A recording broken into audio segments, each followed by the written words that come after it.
Bismillahirrahmanirrahim. Assalamualaikum warahmatullahi wabarakatuh. Alhamdulillahi wahdah. Wassalatu wassalamu ala man la nabiyya ba'dah.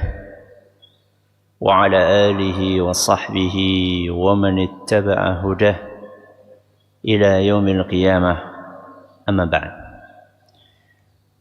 Jamaah salat subuh Masjid Agung Darussalam Purbalingga rahimani wa rahimakumullah. Kembali kita mengkaji serial amalan hati, dan kita masih membahas tentang amalan yang bernama tafakkur. Pada pertemuan yang lalu kita sudah membahas beberapa objek tafakkur. Tafakkur tentang alam semesta. Tafakkur tentang diri kita sendiri. Terakhir kita membahas tafakkur tentang nikmat Allah. Hari ini kita akan bertafakkur tentang dunia dan akhirat. Tentang apa? Dunia dan akhirat.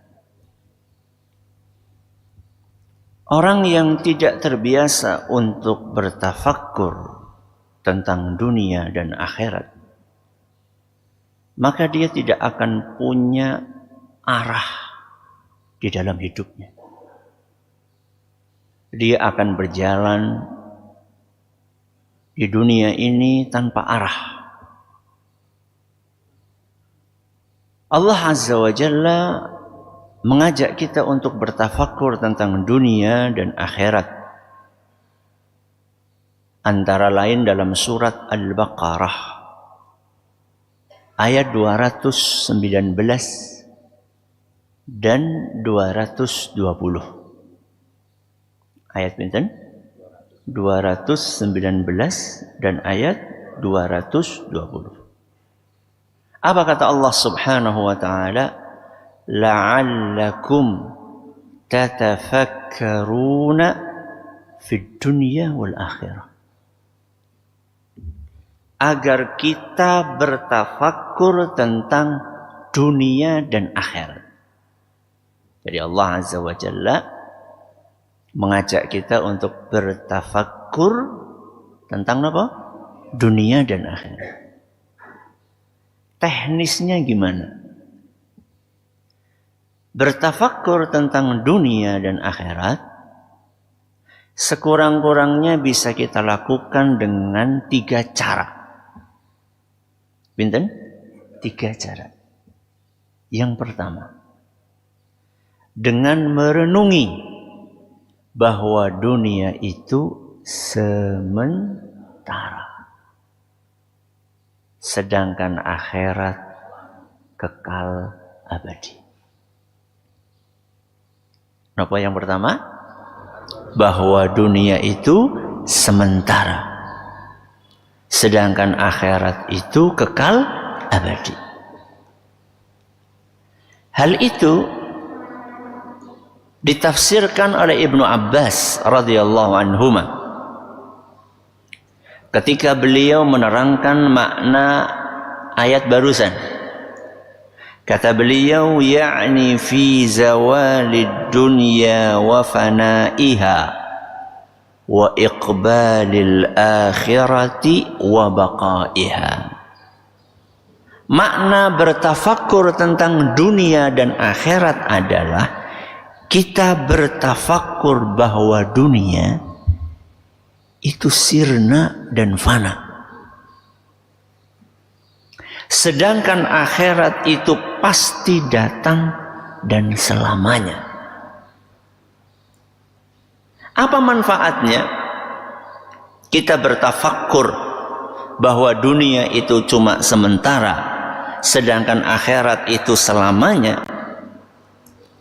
Supaya hati kita itu nggak terus-menerus mikirin dunia.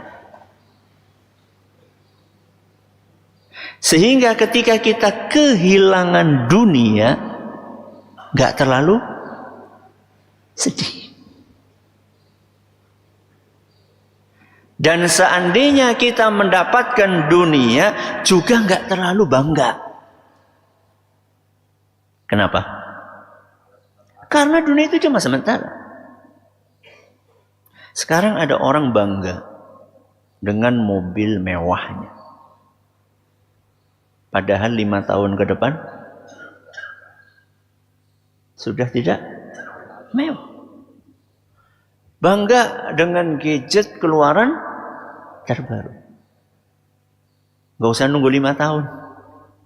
1 tahun kemudian sudah menjadi keluaran lama. Tubuh yang hari ini sehat walafiat, gagah perkasa. Usia berapa? 35. Lagi gagah-gagah. Enggak tunggu nih.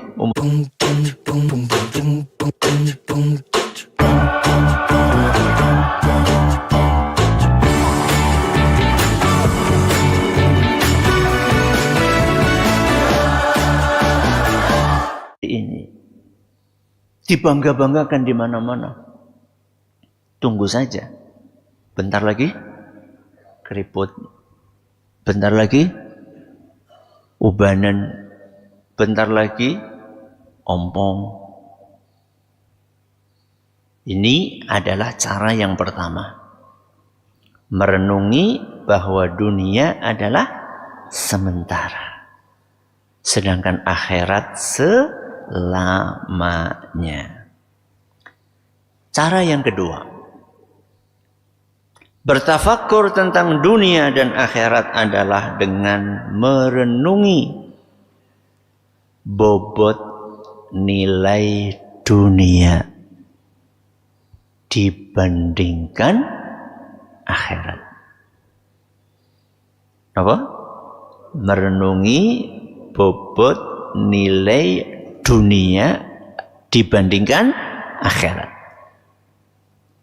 Hal ini disampaikan oleh Al-Imam Qatadah rahimahullah ketika beliau menafsirkan ayat barusan.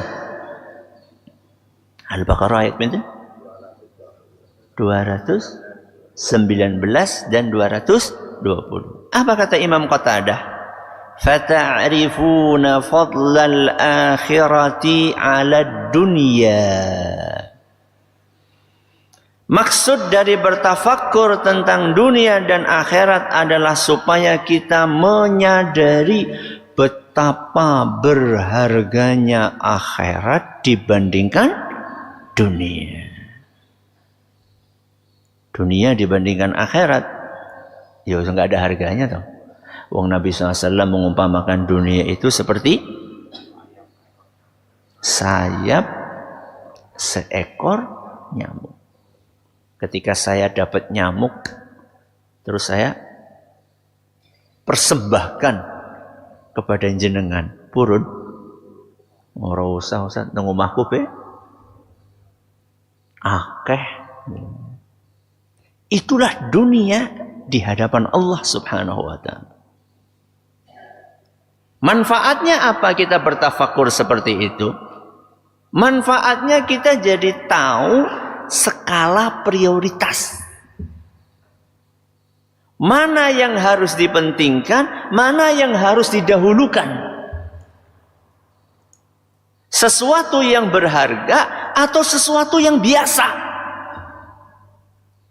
Kalau kita disuruh milih nih, yang satunya berharga, yang satunya biasa. Yang satunya gelang emas, yang satunya gelang karet. Milih pun deh. Karet apa emas? Emas. Kenapa? Karena berharga. Nah sekarang dalam keseharian kita, ketika tabrakan antara dunia dengan akhirat, mana yang kita dahulukan? Benar.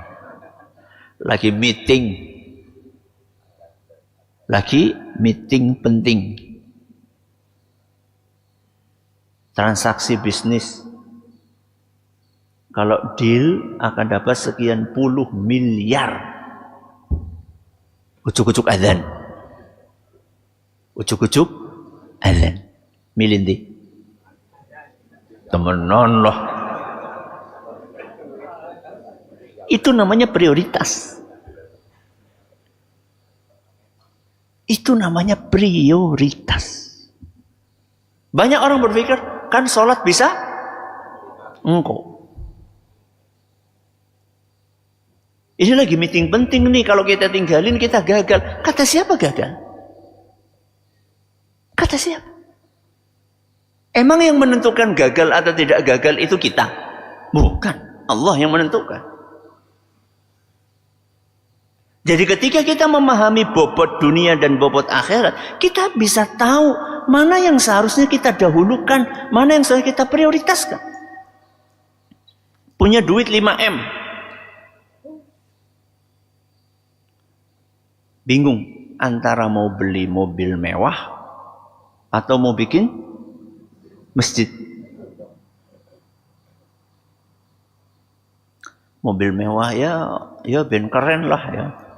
Kancane nganggo Ferrari, masa nyong orang nganggo Ferrari. Ya. Orang yang mengerti bobot dunia dibandingkan akhirat, maka dia akan bisa menentukan sikapnya. Mana yang harus dia prioritaskan? 5M. Harga hari ini. Setelah 10 tahun? Turun. Jadi berapa? Mungkin 2, 3. Andaikan 5M itu kita alokasikan untuk bikin pesantren, untuk bikin masjid, apakah akan berkurang nilainya? Andaikan setelah selesai pembangunan masjid atau pembangunan pesantren itu kita meninggal dunia, maka setelah itu kita tinggal menikmati aliran pahala yang tanpa henti. Tidak ada penurunan harga. Yang ada adalah semakin berlipat ganda. Itu namanya prioritas. Oke. Yang terakhir, yang ketiga. Memahami bahwa dunia tempat menanam, sedangkan akhirat tempat memanen. Apa? Memahami bahwa dunia tempat menanam, akhirat tempat memanen. Sebagaimana yang disampaikan oleh Allah Subhanahu wa taala dalam ayat yang tidak asing untuk kita. فَمَنْ يَعْمَلْ مِثْقَالَ ذَرَّةٍ خَيْرًا يَرَهُ وَمَنْ يَعْمَلْ مِثْقَالَ ذَرَّةٍ شَرًّا يَرَهُ. Barang siapa yang melakukan kebaikan di dunia walaupun sebesar zarrah, ada beberapa penafsiran, salah satunya adalah debu. Ya, barang siapa yang melakukan kebaikan walaupun hanya sebesar debu, maka dia pasti akan mendapatkan bisa tek. Wah, itu luar biasa itu.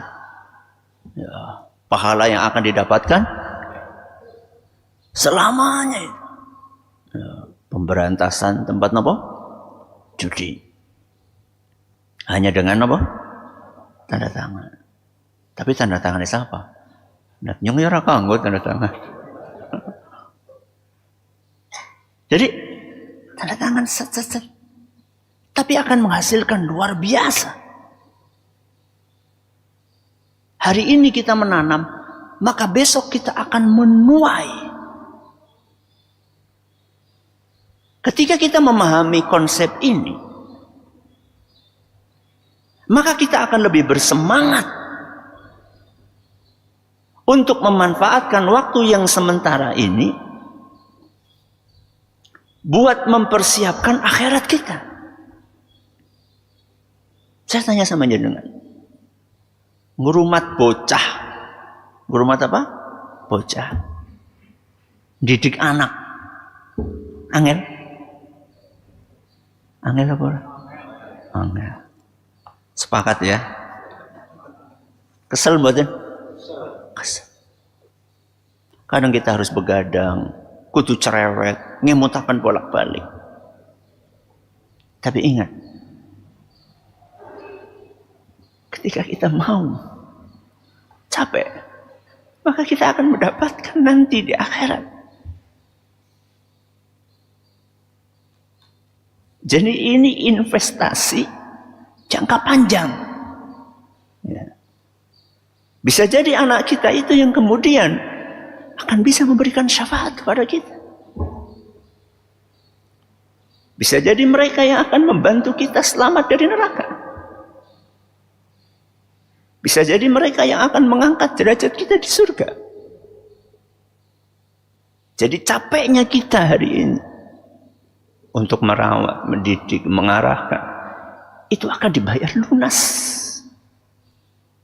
oleh sinten? Oleh Allah. Jadi nggak ada yang sia-sia. Kebaikan yang kita tanam hari ini, walaupun mungkin kita akan capek, walaupun mungkin ada orang yang pro, ada yang kontra, itu wajar. Jenengan berbuat kebaikan, ada yang protes. Berbuat keburukan juga ada yang protes.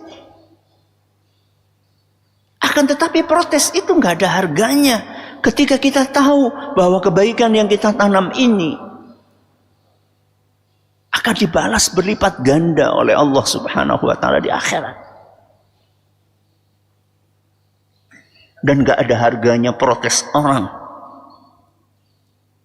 atas kebaikan yang kita kerjakan. Seandainya kita yakin, hakul yakin, bahwa kita akan memetik manfaatnya nanti di akhir. Dan tidak perlu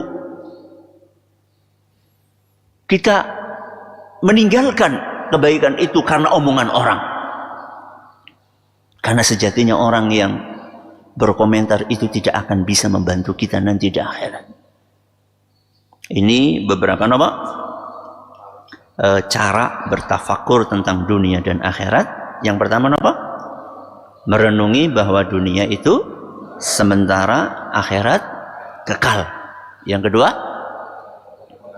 merenungi bobot dunia dibandingkan akhirat. Dan yang ketiga, memahami bahwa dunia itu tempat beramal dan akhirat tempat memanen. Semoga bermanfaat. Terima kasih atas perhatiannya, menurut segala kurang yang kita akhiri. Subhanakallahumma bihamdika asyhadu an la ilaha illa anta astaghfiruka wa atubu ilaik. Assalamualaikum warahmatullahi wabarakatuh.